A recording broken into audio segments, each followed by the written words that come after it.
Good morning, good afternoon, good evening, my fellow historians around the world, and welcome back to Egypt, where today we'll be uncovering the reign of Amenhotep III. But before we delve directly into his reign, let's just get a quick recap on where we are so far. So it's 1425 BC and Thutmose III is now having a cup of tea with Anubis, after having expanded Egypt's borders further than any king or pharaoh that had come before him in ancient Egypt's history. And who's next after him? Well, we have Amenhotep II, the son and heir of Thutmose III, who began his reign with a co-regency with his father Thutmose III in 1427 BC, assuming full regency upon his father's death in 1425 BC as sole ruler of Egypt. Now, compared with his father, Amenhotep II's reign isn't known for much. As with the start of any ruler's time in the high chair for once, Amenhotep II was faced by a rebellion, this time in the interchangeable city of Kadesh, in the far northern reaches of Egypt's territory, with a stele in particular describing the fact that Amenhotep II himself killed 7 rebel princes outside of the city, and achieved a great victory over rebel forces there, who had likely been instigated by the troublesome vassal state of Mitanni to the Egyptian Empire's immediate north, the same troublesome state, I might add, who instigated rebellion in that area against Thutmose III at the start of his reign.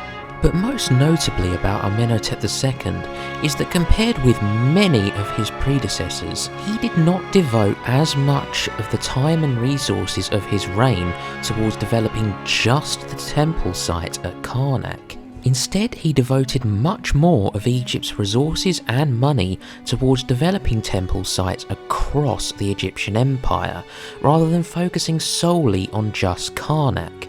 Unlike his father, who had renovated and upgraded the temple site at Karnak lavishly, even going so far as to include a garden within the new renovations.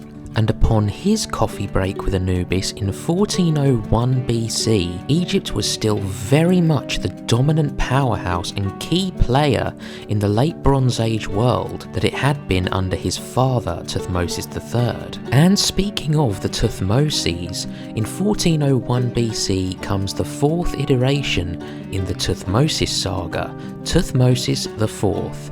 And here is where it gets a bit peculiar, because unlike the bounty and absolute wealth of information we have had with much of the New Kingdom pharaohs so far, and thank God for that I might add, there is barely any information on the 10-year reign of Thutmose IV. The only concrete thing we know about his reign is that it lasted between 1401 and 1391 BC, and still retained much of the wealth, influence and raw power that the ancient Egyptian Empire had in the late Bronze Age world, setting things up nicely and clearing the way for, drumroll please, Amenhotep III. Phew, that's probably one of the longest summaries I've ever done in my life. Even longer than the summary of reasons why I cannot be bothered to get out of bed in the morning. Now, getting back to our main protagonist of today's episode, Amenhotep III's reign and dates of his reign in general are just a little bit sketchy. Some sources put his reigns beginning as 1391 BC. Others still place it as 1388 or 1386 BC, but just for simplicity's sake, we're going to go with 1391 BC. And at the start of his reign, Amenhotep III was, wait for it, and yet you probably guessed it, a rebellion. But unlike many of his predecessors, instead of facing a massive coalition rebellion from his northern territories, this rebellion instead came from the once again problematic area of Nubia in the south of Egypt's empire. And of course, like every other rebellion we've covered so far in the Nubian area of the Egyptian empire, it was once again squashed. But it is also said that after this Nubian rebellion was crushed, Amenhotep III had no further need for military action throughout the rest of the entirety of his reign as pharaoh. Just imagine, not a single military conflict. Quite similar then in fact to the reign of Hatshepsut, rather peaceful, stable and prosperous. Perhaps the biggest reason for this long-lasting peace and stability in the Egyptian Empire is the fact that Amenhotep III was said to be a master diplomat of his time in history, gifting nearby kings, emperors and princes, his vassals included, lavishly. And if you've studied late Bronze Age diplomacy before, you will have found that gift giving, especially between the kings and heads of state of the late Bronze Age world, was essential to maintaining peace and good relations between the multiple states of the Fertile Crescent at that time. And the giving and receiving of diplomatic gifts is in fact still in use in international diplomacy to this day.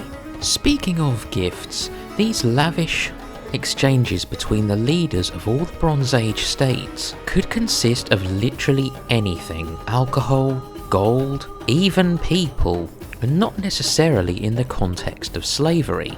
For example, in order to maintain the at this time cordial relations between the Egyptian Empire and the Kingdom of Mitanni, Amenhotep III married not one but two Mitanni princesses. Wow, what a humble guy. Which is perhaps why Egypt under the reign of Amenhotep III faced no rebellion or trouble from the Kingdom of Mitanni. And quite an often occurrence is that when you have one border or area secure in your domain, you can often use the resources that would have been spent on defending said area into expanding into another. This is where Greece enters the picture, and you're probably thinking, oh, for God's sake, why is he going on about Greece? We're doing Egypt today. Well, before you start complaining, hear me out. Now, you may already be aware of the presence of early Bronze Age Greeks on particular islands we know today as Crete and Rhodes. Crete of which is famous for holding the ruins of the Minoan palace at Knossos. And why are these significant to Egypt, you may ask, is that objects have been found across some islands of the Aegean Sea, Crete and Rhodes included, containing the cartouche or royal signature of not only Amenhotep III, but his queen at the time, meaning it is very much possible then that the Egyptians of Amenhotep III's time had contact and traded with the Bronze Age Greeks, the Mycenaeans, and before them, the Minoans. And with this we begin to paint a picture of the late Bronze Age world as one that was increasingly interconnected and in fact rather globalised in its remote area. Well, of course not by our modern standards. I mean, you didn't have, say, Egypt trading with New Zealand, but I mean, come on, it's the Bronze Age. They only invented the wheel and lit fires about 20 minutes ago. But for now, let's return to Egypt. We'll get onto that at a later date. It's okay, just as long as I don't say it didn't happen, it's fine. Right, I'm good. As we've learned, with peace and prosperity comes internal stability and progress instead of just smashing things all the time. And with the borders secure, Amenhotep went on a building and construction extravaganza, building multiple temples, stelae, statuary, and all sorts of magnificent construction works across his empire. And let's not forget, he also, as with tradition and in keeping with it, added another addition to the temple site at Karnak. Of course, I mean, what else do you expect from a pharaoh of Egypt? But most notably, Amenhotep ordered the improvements to the network of roads, trade routes and infrastructure that ran throughout the Egyptian empire, making travel and therefore trade between numerous merchants within Egyptian territory quicker and much easier, which only served to add to Egypt's coffers, filling them with gold and further bolstering the immense wealth that Egypt already had under its belt.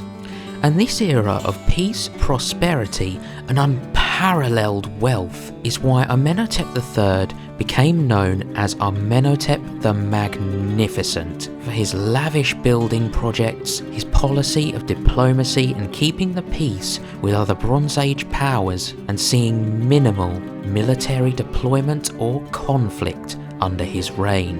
And so, at the behest of Anubis in 1353 BC, Amenhotep III passed away, leaving Egypt more prosperous, stable, and dominant in the Bronze Age world than it had ever been before. So with that, join us next time as we delve into the reign of Amenhotep III's successor, Amenhotep IV, or as he is more commonly known, oh no, it's him.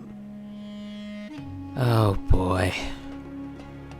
Okay, depending on which way you look at it, next episode is either gonna be interesting or downright nuts.